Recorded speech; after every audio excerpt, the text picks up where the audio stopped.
Assalamualaikum warahmatullahi wabarakatuh. Ya, waalaikumsalam warahmatullahi wabarakatuh. Ya, baik, bismillahirrahmanirrahim. Kita di sini dari BMB Banjar Muda Berbicara. Dan mungkin fokusan pada kali ini kita akan membahas tentang bincang-bincang beasiswa. Dan alhamdulillah kita hari ini ditemani oleh dua orang yang sudah sampai ke tingkat S2 mendapatkan beasiswa. Nah, di sini kita akan mungkin perkenalan dulu ya. Dari sebelah kiri saya kira-kira nama dulu. Ya, baik teman-teman, kenalkan nama aku Febriandi. Kuliah di Magister Pendidikan Jasmani Ya. di Universitas Lambung Mangkurat. Dari S1 sampai S2 di Universitas Lambung Mangkurat. Iya, singkatannya UNLAM ya. Ya, UNLAM, kalau sekarang WLM. Oh, oh ya, Ya, WLM. Oke, baik, sampingnya. Ya, salam kenal teman-teman, nama saya Muhammad Fadli Ridani. Ini. Biasa dipanggil Fadli. Ya. S1-nya di Ilmu Komputer Universitas Lambung Mangkurat. S2-nya di Universitas Brawijaya. Ya. Jurusannya juga Ilmu Komputer. Wah, luar biasa nih. Dari S1 sebenarnya dari ULM ya. Ya, WLM. Sama sebenarnya. Sama, dari kita S1 ULM. Perguruan LM. Nah, tapi yang menariknya di sini sama-sama mendapatkan beasiswa. Iya, di S1 sama kita dapat beasiswa juga.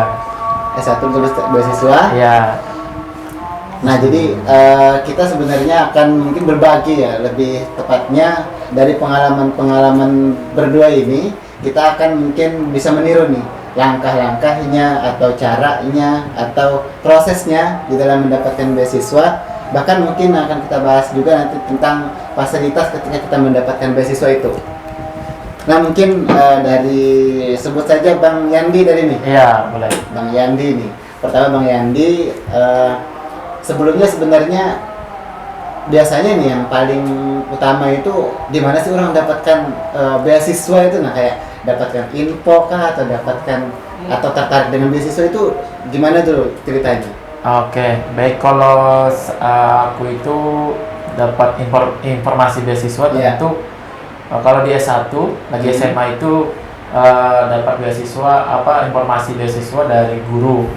Tapi pas masuk S1 dari semester 1 sampai 4 Ya. itu tidak dapat beasiswa. Jadi bayar normal. Nah, jadi setelah di semester 5 ada informasi dari kampus. Nah, karena kita aktif di kampus, Ya. kita bisa lebih sering dapat informasi penting. Nah, jadi kuncinya satu ya, kalau di kampus itu aktif di kampus. Jadi tidak datang pulang. Nah, itu. Oh, berarti bisa mungkin saya tangkap itu sebagai informasinya memang dari kita sebagai aktif juga, dan Iya. juga katanya memang ketika kita mencari juga. Iya, mencari bisa lewat internet. Ya. Atau yang lebih sering kita gunakan Instagram, lebih cepat informasinya. Tapi sebelumnya nih, kayak bagi kan anggaplah ini masih siswa nih, entah kelas 11, kelas 12 yang baru lulus SMA, sebenarnya itu ada nggak kayak tadi kan dapatnya pertengahan ya bisa disebut awal kayak gitu? Iya. Ada kira-kira? Mungkin Bang Fadli bisa. Nah, Bang Fadli mungkin bisa menambahkan juga. Jadi kalau kita bicara beasiswa gitu ya, Ya. dari pengalaman yang kita dapatkan itu memang jarang orang yang tiba-tiba langsung ngasih tahu. Jadi memang kita yang harus proaktif. Nah, yang pertama memang kalau di zaman sekarang itu sudah ada sosial media. Jadi ya beasiswa itu udah punya akun. Jadi kalau di Instagram itu insya Allah sudah ada akun-akun dari official mereka sendiri. Kemudian sekarang kita punya Google. Jadi tinggal ketik beasiswa gitu, insya Allah itu akan muncul dari section 1 dan seterusnya itu beasiswa. Nah, tapi memang kalau dari yang ketika kita SMA informasi beasiswa itu memang salah satunya dari Dewan Guru juga. Ya. Kita bisa tanyakan ke guru-guru kita beasiswa yang ada. Kira-kira apa sih yang buat saya dari SMA ke kuliah seperti itu? Ya baik, berarti tetap ada peluangnya. Mungkin kayak entah sudah kuliahnya kah atau kayak masih belum kuliah kah juga kita dapat ibaratnya dapat informasi beasiswa itu terbuka ya. Terbuka. Dari guru tadi, dari dosen juga yang sudah kuliah. Dan sebelumnya tadi Bang Fadli dan Bang Yandi ini kira-kira dapat beasiswa apa nih? Kalau S1 aku dulu nih. S1 itu dulu namanya beasiswa bidik misi. Bidik misi ya. Nah, atau sekarang jadi KIP namanya. KIP. Ya, itu hampir sama kayaknya. Kalau S1 rata-rata banyak orang dari siswa Ya, menjadi mahasiswa itu banyak dapat KIP. KIP ya. Nah, itu bisa dari prestasinya, bisa juga dari misalnya ketidakmampuan misalnya. Oh, Nah, iya. itu bisa didapatkan begitu. Ya, tadi berarti dari banyaknya program beasiswa, ada yang mungkin kan kita sebagai pemuda Muhammadiyah ya, Iya, ada namanya di kampus-kampus Muhammadiyah itu jalur beasiswa, entah biasanya kampusnya ada yang menerima beasiswa kader ya, beasiswa kader. atau beasiswa dari kampus itu sendiri. Dan Bang Yandi dan Bang Fadli tadi mendapatkan beasiswa bidik misi ya? Bidik misi. Oh, bidik misi. Nah, jadi tadi melalui proses apa tadi? Kayak yang ibaratnya dari bidik misi ini prosesnya apa sih yang kita tahapi gitu? Kalau saya kemarin kalau dapatnya di semester 5 kan itu Semester 5 tadi ya, ya? mungkin Bang Fadli jelasin nanti yang di semester 1. Kalau di semester 5 memang itu berkaitan dengan IPK, indeks prestasi kumulatif kan. Nah, itu kan. Jadi karena IPK sebenarnya saya ini mengganti teman saya yang gugur. Karena IPK-nya tidak sampai 3,5 kalau nggak salah kemarin itu, 3,25. Nah, karena gugur dia tidak sampai, lalu saya karena ada informasi dari kampus Ya. majukan, alhamdulillah ternyata lolos gitu. Walaupun juga ada informasi terkait bagaimana gaji orang tua, nah gitu. Sebenarnya menarik nih. Maksudnya biasanya kan orang bisa masuk kuliah, habis itu belum dapat beasiswa nih. Iya. Oh, ternyata masih ada harapan. Ternyata Masih bisa ada mendapatkan harapan. Beasiswa. Masih ada harapan. Ini menarik nih. Terbuka lebar lah. Iya. Walaupun betul. semester 1 nggak dapat beasiswa. Nah, beda lagi ceritanya Nah, sama itu kita lihat Bang dulu. Fadli. Lihat cerita yang baru pertama langsung mendapatkan beasiswa atau gimana? Iya, jadi kalau beasiswa itu ada yang ongoing, jadi Ya. sedang berjalan kuliah. Oh iya betul. Ada juga yang sebelum gitu. Belum. Nah itu prasyaratnya kadang tiap beasiswa itu beda-beda.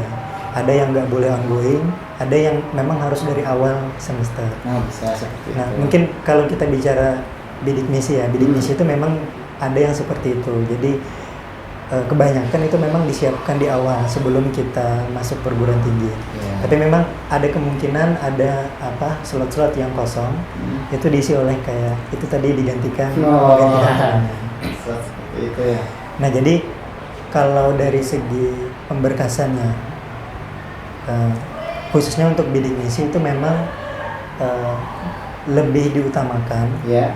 ke yang memang membutuhkan dan juga memang punya prestasi gitu di sekolah. Jadi memang di awal itu yang perlu disiapkan berkas utamanya ya.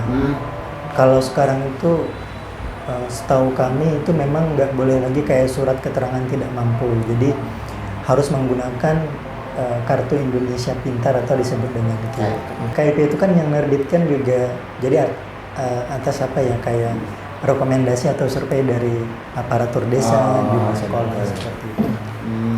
Oke, baik. Mengenai itu tadi kan mungkin prestasi juga penting. Ya. Nah, mungkin tapi biasanya ada yang siswa-siswa seperti ini dia merasa minder gitu. Ini enggak 3 besar nih, 10 besar kira-kira termasuk prestasi juga nggak gitu? Kalau lihat prestasi sebenarnya kita bisa lihat prestasi akademik maupun non akademik. Misalnya di non akademiknya bagus, misalnya pernah ada juga beasiswa yang misalnya dia hafal Al-Quran, ada beasiswa tahfiz itu di beberapa kampus ternama juga ada.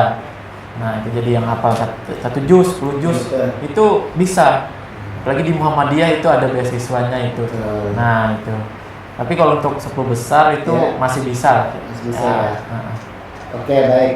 Mungkin kita lebih fokus tadi ke bidik misi atau yang sekarang ini disebut dengan KIP. KIP tadi ya. Oke, baik. Sekarang mungkin prosesnya nih. Tadi kita kalau sudah dapat info, langkahnya kayak gimana nih lagi selanjutnya nih? Ada yang bisa berbagi mungkin? Ya, mungkin Bang Pandi aja. Kita menambahkan aja. Ya, aku sekaligus menjawab pertanyaan sebelumnya ya. Ya. Aku nggak masuk 3 besar, aku nggak masuk 10 besar, bisa nggak beasiswa gitu? Oh, ini Jadi lebih mantap lagi. Mindset kita itu jangan di awal, kayaknya aku nggak mampu, kayaknya aku nggak bisa gitu.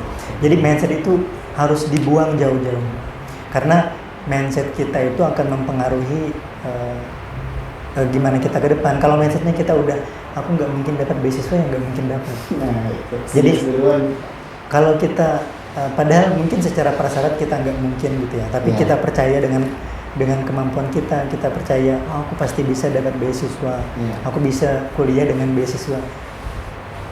Dengan keyakinan itu yang akan membentuk kita, dan beasiswa itu nanti akan berdatangan dengan sendirinya. Nah, itu dari segi mindset. Nah, memang beasiswa itu udah punya persyaratan. Jadi pertama itu pasti ada namanya seleksi administrasi. Nah, itu memang yang harus dilengkapi. Nah, kalau bicara bidik misi, tadi syarat utamanya, dokumen yang pertama itu nanti bisa dikonfirmasi ya. Setahu saya kalau bidik misi itu sekarang harus udah punya kartu KIP. Jadi kalau nggak punya, itu tidak bisa digantikan lagi kayak surat keterangan tidak mampu, itu udah nggak bisa. Nah, kalau bicara bidik misi itu memang dia sistemnya kayak include gitu. Jadi ketika kita jalurnya SNMPTN, itu di sistem itu kalau nggak salah udah ada include beasiswanya. Jadi kalau lulus SN itu otomatis lulus beasiswa bidik misi. Kemudian bisa jalur SB juga, bisa jalur mandiri juga. Kalau dokumen pelengkap lainnya itu paling kayak nilai raport, nilai raport itu, dan seterusnya. Bahkan jika ada prestasi non akademik tadi bisa dilampirkan juga. Sertifikat juara misalnya. Berarti sekarang ini kayak mungkin mengisi link atau ngirim kah, apa kayak ke sekolahnya kah, kayak gimana nih kayak jalurnya tadi? Iya, jadi memang kalau SN itu ya, itu memang dari sekolah. Dari sekolah yang jadi pertama kalau SN itu kan dari sekolah ngisi PDSS, Pangkalan Data Siswa Nasional itu. Nah, lanjut ke pengisian data itu by system juga. Jadi di sana include beasiswanya langsung di sana. Jadi kalau udah lulus SN gitu kan dengan jalur bidik misi, itu udah include. Jadi kayak lulus kuliah langsung lulus beasiswa bidik misi. Kalau SN itu agak beda ya. SB agak beda sih. Kalau di waktu zaman saya itu, kalau SB itu ada tes offline untuk masuk kuliahnya. Tapi kalau sekarang kayaknya masih atau saya kurang tahu, kurang ikuti, tapi itu ngikut juga beasiswa bidik misinya. Nah, kalau jalur mandiri kemarin itu, waktu kuliah S1 belum bisa. Tapi kalau sekarang kayaknya udah bisa. Kalau mandiri itu dia nggak include, jadi kita daftar mandiri. Nah, gitu. Lulus gitu kan, baru nanti ketika ada masih slot kosong, baru bisa daftar. Nah, gitu. Kita disclaimer dulu ya. Jadi kita nanti bertahap. Kita yang pertama membahas tentang beasiswa S1 dulu nih. Kayak sarjana dulu. Nanti kan ini dapat S1 dapat, S2 dapat. Nah, jadi kita bertahap. Oke, baik. Tadi prosesnya itulah tadi ya sudah dijelaskan. Habis itu setelah dapat nih fasilitas mungkin. Jadi apa sih ketika mendapatkan beasiswa ini? Apakah ibaratnya penting dapat beasiswa atau enggak, itu sama aja gitu? Bisa dijawab mungkin. Ya, kalau keuntungannya dapat beasiswa ini sebenarnya kita nggak mikirin bayar kuliah lah, itu paling intinya itu. Jadi kita baliknya membantu orang tua, tidak memikirkan bayar kuliah. Tidak membani Ya. kuliah. Lalu yang kedua mungkin bisa dibantu Bang Fadli. Fasilitas Iya, kan. lagi. Ya kalau memang di beasiswa S1 tuh agak terbatas, tapi memang udah cukup ya. Uang kuliah itu udah, habis itu ada biaya hidup bulanan juga. Udah, udah sekian kan waktu zaman berapa nih? Berapa ya? Itu 600.000 per bulan kalau nggak salah. Tahun berapa itu kira-kira? Itu 2016. 2016-an. Oh, iya. Ini sekarang menaik nih. Jadi yang pertama yang pasti beasiswa kuliah gitu ya. Iya. Semesteran gratis. Semesteran gratis. Sudah apa? Biaya hidup. Cuman Cuman dua itu sih kalau S1 cuma itu. Tapi yang penting juga meringankan tadi ya. Iya, meringankan sekali. Itu biasanya nih beasiswa lain itu memang ada diatasnya Pak, harus lulus ibaratnya S1 ini berapa nih? 9 semester atau 8 semester? 4 tahun atau gimana? Iya, kalau S1 memang itu kontraknya kan 8 semester aja. Semester. Jadi kalau sudah misalnya kita tinggal skripsi tapi tidak lulus di 8 semester, Ya. kita kelas 9 otomatis beasiswanya di-cut. Potong. Di-cut langsung, nggak cair lagi. Jadi rugi dong. Jadi kuliah di semester 9 bayar. Berarti sampai 8 semester aja. Cukup 8 semester aja. Dan mungkin ini juga memotivasi biasanya. Iya, motivasi supaya cepat selesai Iya. kuliahnya kan gitu. Kemarin gimana? Kemarin kalau alhamdulillah sih nggak sampai 4 semester, 3,8 tahun, jadi masuk semester 8 juga, tapi di awal-awal udah selesai skripsinya. Itu pas COVID. Nah, jadi pas COVID lebih mudah kayaknya penelitiannya. Kalau ya kemarin memang apa ya agak molor jadi sampai 10 semester. Memang semua beasiswa itu pasti dia ngasihnya mentok sampai Batas normalnya. normalnya, normal. Ya. Kalau S1 cuma 8 semester, S2 cuma 4 4 semester. Tapi alhamdulillahnya mereka masih toleransi kalau kita telat lulus ya nggak masalah, tapi memang tidak dibiayai. Iya. Nggak disuruh membalikan nggak ada. ada Ya, biasanya nggak ada beberapa Iya. kampus yang punya program seperti itu. Mungkin. MOU-nya gitu. Iya. Tergantung kampus Kampus. sih dari beasiswanya. Oke, baik. Nah, jadi tadi sama S1 tadi sebelumnya nih masih ada lagi yang dapat beasiswa selain itu? Kalau S1 nggak ada lagi, cuma satu, tapi nggak tahu Bang Fadli. Jadi memang prasyarat beasiswa itu nggak boleh double Oh, iya. funding gitu ya. Nggak Jadi boleh. pendanaan lebih dari satu itu seharusnya tidak boleh. Biasanya tiap beasiswa itu mempersyaratkan gitu. Kayaknya ada. Tapi nanti pas S2 boleh 2 kok. Iya, maksudnya itu. Nah, jadi Iya. S1 ini apakah ketika mungkin kita dapat beasiswa bidik misi tadi nih? Iya. Biasanya ada kita terbuka nih, Ah. oh ternyata beasiswa ini ada yang bisa kita jalurnya, dan ini kayaknya kemungkinan kita dapat nih. Ya. Berarti cuma bidik misi. Tapi mungkin bisa, tapi harus swasta. Oh, Nggak pemerintah yang memberi beasiswa misalnya. Ya. Kalau di Muhammadiyah misalnya dari Lajismu misalnya. Dapat ya. Nah, bisa boleh aja itu. Hmm, Nah, itu. betul. Jadi kalau tadi kan bidik misi itu cuma 2 tadi kayak. Ya. Anggaplah biaya kuliahnya, Ya. gitu, biaya bulanan gitu Ya. ya.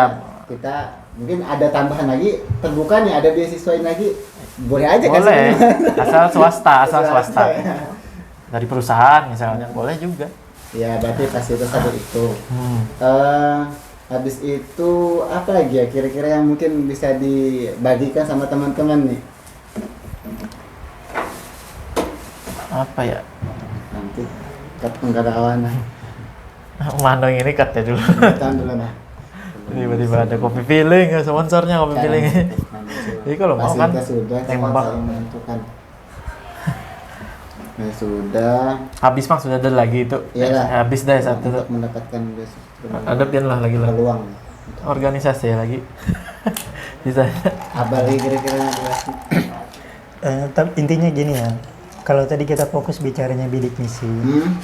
sebenarnya beasiswa di S1 mau S1, S2, S3 Ya. itu sangat banyak itu banyak. opsinya. Iya. Enggak, Nah, itu. enggak cuma Nggak cuma satu bidik misi. Kita terlalu ini ya. Tinggal bagaimana kita mencari informasi itu. Nah, karena sekarang zaman sudah cepat sekali berkembang ya.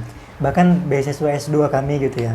Beasiswa unggulan, kemudian beasiswa pendidikan Indonesia. Ya. Itu jenjangnya dari S1, Satu. S2 Nah, dan S3 juga. Bisa dari S1. Gimana tadi? Coba mungkin bisa diulang lagi nih. Nah, jadi kalau saya Ya. aku beasiswa unggulan di S2. Unggulan S2. Ya, itu dari Kemendikbudristek kemarin karena Ya. belum ada pergantian kementerian kan. Hmm. Nah, ternyata di S1 juga bisa mendaftar. Pas S1. Oh, Nah, sampai S3 bahkan. Nah, berkelanjutan ya. berkelanjutan. Tapi kalau sudah lulus daftar lagi sih. Nggak lanjut, nggak runtut. Nah, gitu. Sama kayak Bang Fadli. Ya. Aku beasiswa pendidikan Indonesia ya. Jadi Pendidikan itu perluasan programnya LPDP. Oh, tidak. Sama itu ada S1, S2 dan S3-nya juga. Nah, gitu. Ya, baik. Mungkin kita akan melanjutkan nih. Tadi S1 sudah, lanjut ke S2 tadi nih. Ternyata orang berdua ini dapat lagi nih beasiswa. Bahkan kita mungkin ya kalau semakin tinggi S1, S2 mungkin biayanya juga lebih tinggi nih. Kita akan Iya. bongkaran mungkin. Oke. Oke, baik. Mungkin kita diulang tadi nih. Bang Fadli mendapatkan beasiswa di Universitas Brawijaya Iya. di Malang itu ya mungkin ya? Iya, di Di Malang. Oke, mendapatkan beasiswa apa tadi? Beasiswa pendidikan Indonesia. Pendidikan Indonesia. Yang itu tadi turunan atau adik apa sih? Perluasan programnya LPDP. LPDP. Prosesnya dulu nih, prosesnya kok bisa sampai dapat ada pemikiran pengen daftar beasiswa itu gimana? Ya. Nah, jadi memang kalau ini agak beda sih ya jalur Nah. informasinya. Iya. Kalau tadi mungkin disarankan buat cari dari official akun sosial media. Kalau ini kemarin memang informasi dari Kaprodi saya. Jadi di beasiswa pendidikan Indonesia itu ada 6 jalur. Nah, salah satu jalurnya itu namanya beasiswa Indonesia Maju. Itu memang khusus program jalur berprestasi. Nah, kebetulan waktu S1 itu kami pernah mendapatkan juara 1 lomba IT di tingkat nasional. Nah, langsung di-mention sama Kaprodi, Mas ini ada beasiswa buat lanjut S2 khusus buat yang punya prestasi di tingkat nasional gitu. Oh bentar, berarti ini sebelumnya S1 ini masih belum mendapatkan beasiswa atau gimana? Belum, jadi gimana maksudnya? S1-nya enggak BPI, enggak. S1. S2. Semester S2 semester 1 sudah mendapatkan beasiswa apa belum? Oh, sudah. Sudah juga. Jadi itu sebelum kuliah itu Daftar. diinformasikan. Oh, tapi dosen itu maksudnya dosen mana nih? Dosen waktu S1 Oh, rekomendasi seperti itu. Iya, rekomendasi. yang memberikan Informasi. Oke, Mas baik. ini ada beasiswa buat lanjut S2 yang mempersyaratkan dengan prestasi tingkat nasional seperti itu. Salah satunya lo ikut lomba yang IT tadi. PKM kan itu. PKM juga. Bukan PKM. Gemastik. Oh, Gemastik. Jadi pergelaran mahasiswa nasional Hmm? teknologi informasi gitu. Apa kemarin apa aplikasinya? Sobat nikah. Sobat nikah. Sobat nikah. Sobat nikah. Bentar, ini tadi salah satunya mungkin dikasih tahu oleh dosen tadi ya. Itu sebelumnya boleh milih kah tadi universitasnya atau? Ya. Nah, jadi gini ya. Beasiswa sama kampus itu beda. Jadi maksudnya kita daftar beasiswa, daftar kampus itu dua hal yang berbeda. Jadi bukan berarti kita daftar beasiswa langsung diterima di kampus Kampus ini. A gitu kan. Nah, tapi memang beasiswa itu biasanya udah punya list tujuan kampusnya. Misal gitu Universitas A, B, C, D, Ya. tapi kita daftarnya di Universitas E, itu nggak bisa karena nggak ada list di beasiswa. Beasiswanya. Kalau yang kemarin gimana? Nah, jadi kemarin itu memang list tujuannya karena mau nyari S2 IT gitu ya. Jadi pertama memang mau cari di UI sama UGM, tapi memang di BPI itu nggak ada. Nggak masuk, nggak masuk kampusnya. Nah ternyata adanya cuman di Brawijaya sama Sriwijaya. Tapi itu juga nggak kalah ini sih kampus. Iya.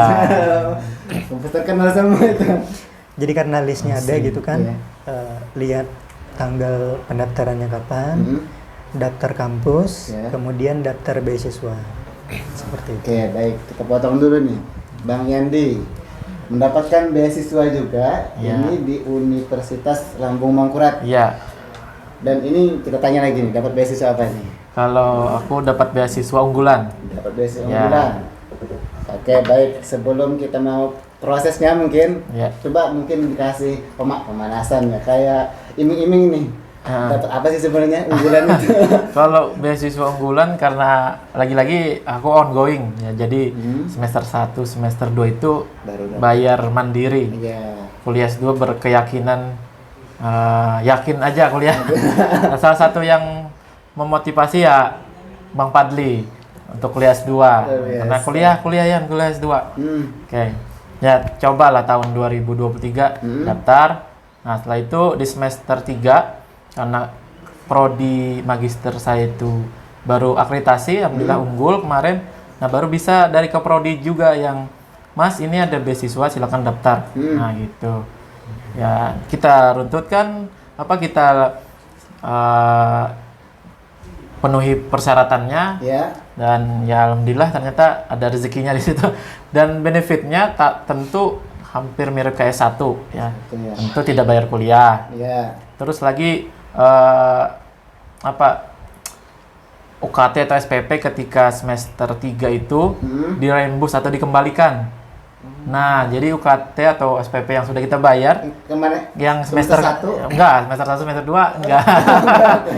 Kalau semester 3 kemarin dikembalikan, alhamdulillah. Terus lagi dapat uang biaya hidup, ada biaya buku juga. Nah, itu 3.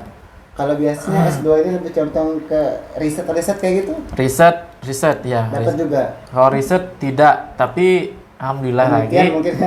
Penelitian aku dapat beda rumah ya.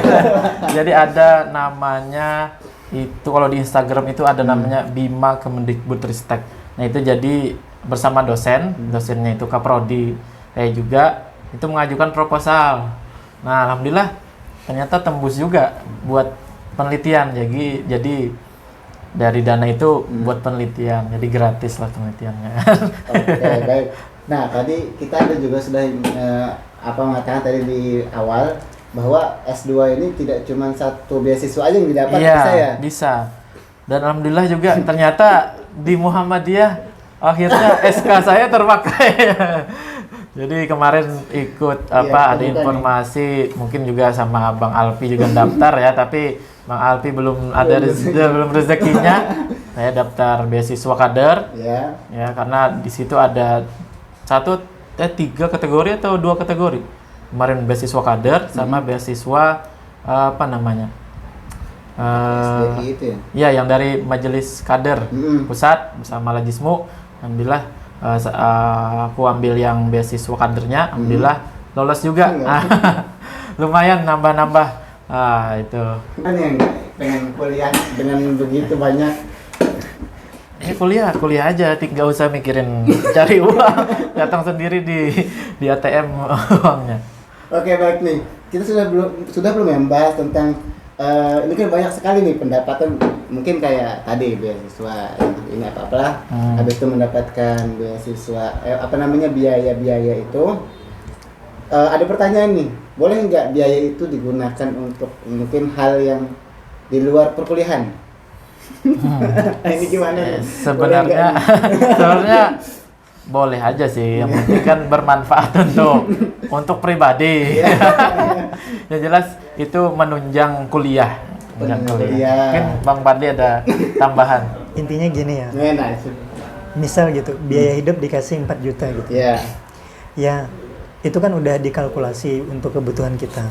Misal kita bayar kos, kemudian transportasi ke kampus, biaya makan cuman habis 2 juta, Iya. ya 2 jutanya kan terserah kita. Mau disimpan buat apa gitu kan. Jadi intinya penuhi kebutuhan penunjang kuliah dulu. Iya. Kalau ada sisanya ya disimpan Baru buat disimpan. apapun. Ya nggak masalah gitu kan. Yang penting bermanfaat bagi kita, Iya. bukan disalahgunakan misalnya malah menghambat kuliah, Nah, itu. Nah, ini buat sebenarnya nih. buat judol gitu kan. Ya, itu bahaya. Itu yang, Jangan. yang sangat tidak disarankan. Iya. Betul itu betul. Oke, baik. Ini banyak sudah kita membahas nih tentang mungkin tadi dari S1, cara mendapatkannya, habis itu prosesnya, bahkan mendapatkan fasilitas-fasilitasnya ketika kita Ya. mendapatkan beasiswa itu. Mungkin kita terakhir nih, ada mungkin kayak saran sih terlebih pada orang yang masih sekolah, entah itu masih kelas 11, yang tadi dia tuh masih kayak menimbang-nimbang. Bahkan dia itu masih kayak ketakutan nih.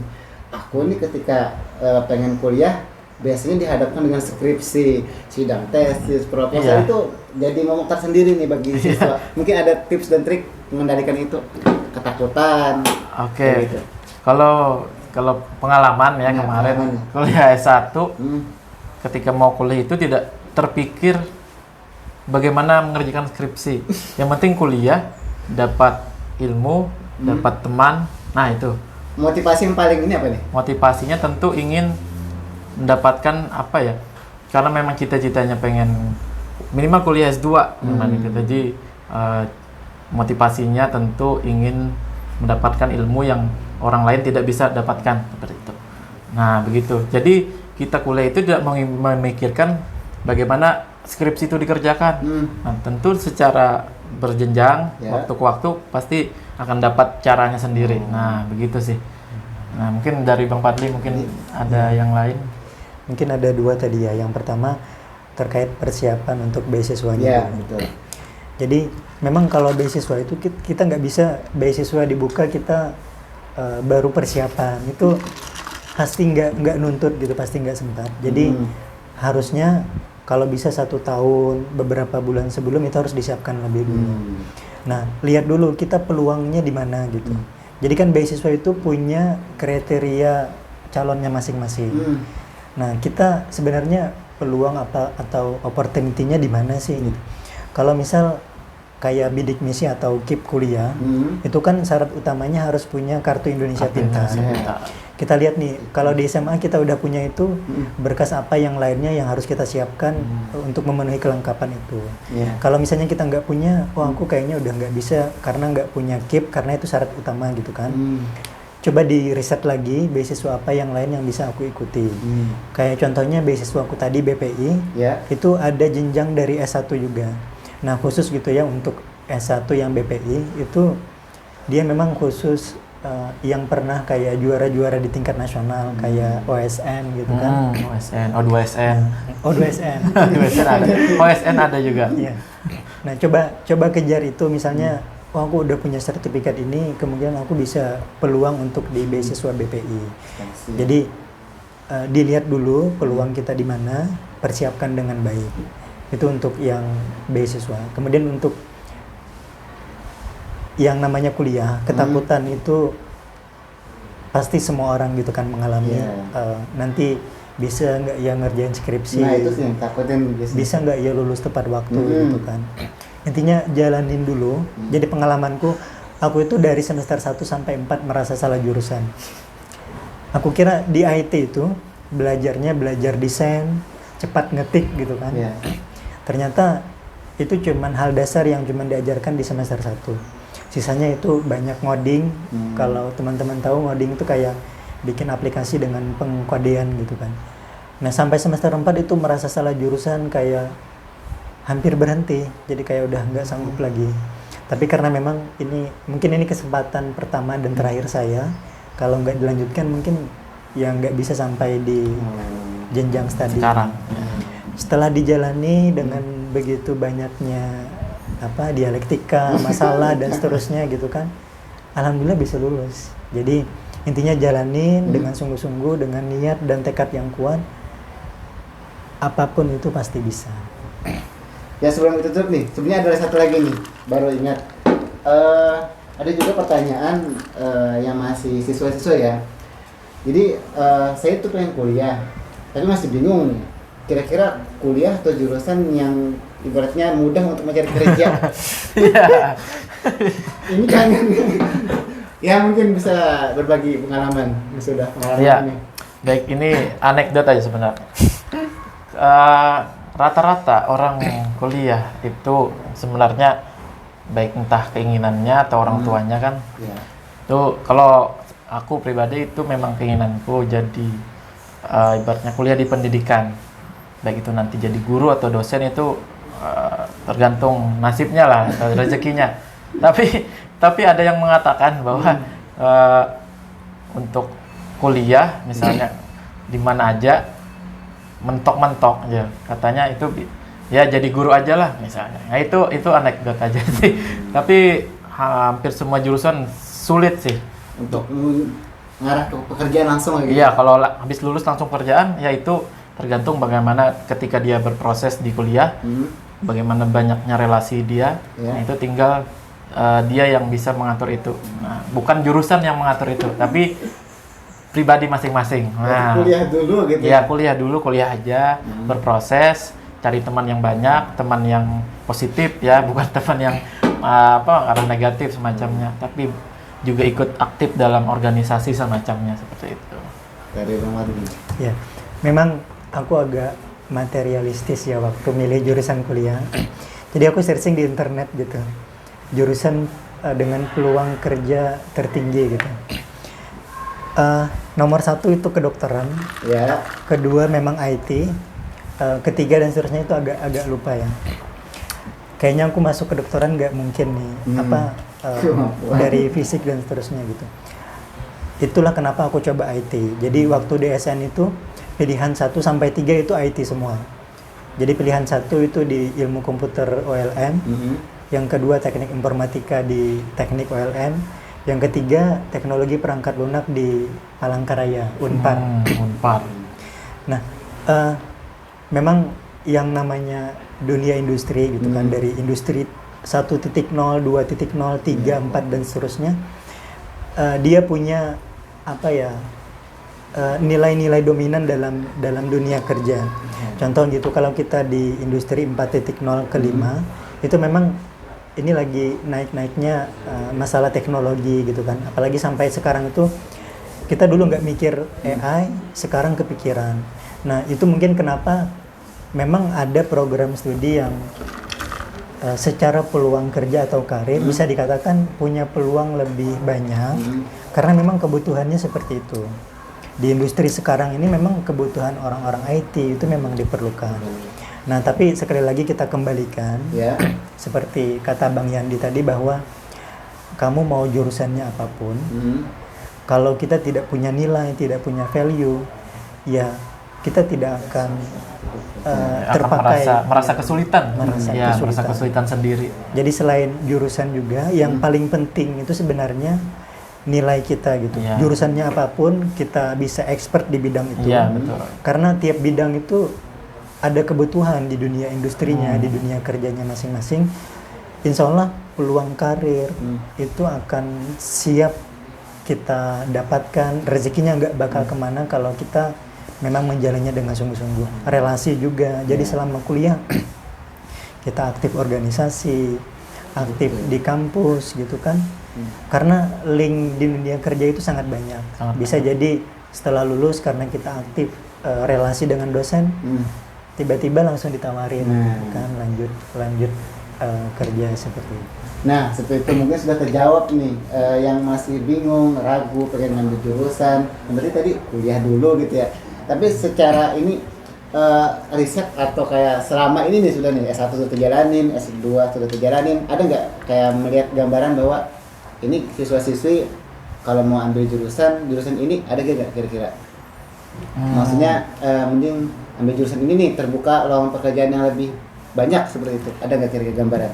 Kalau karena belum mengajar di sekolah menengah ya, jadi belum bisa memetakan. Tapi mungkin kalau bisa cari informasi terkait bagaimana isu yang beredar, Dunia mungkin kerja kayak gitu. ya dunia kerja mungkin bisa di searching, dilihat mana yang ibaratnya dalam 10 tahun ke depan mungkin bisa lebih expert di bidang itu, kata Bang Fadli.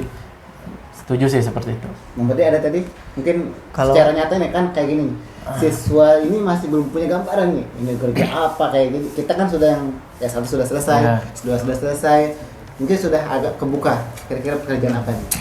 Jadi memang aku dulu tuh saking bingungnya milih jurusan Nah, gitu ya. itu nih rasain sekarang. Sampai cari di Google itu udah pasrah gitu. Ya.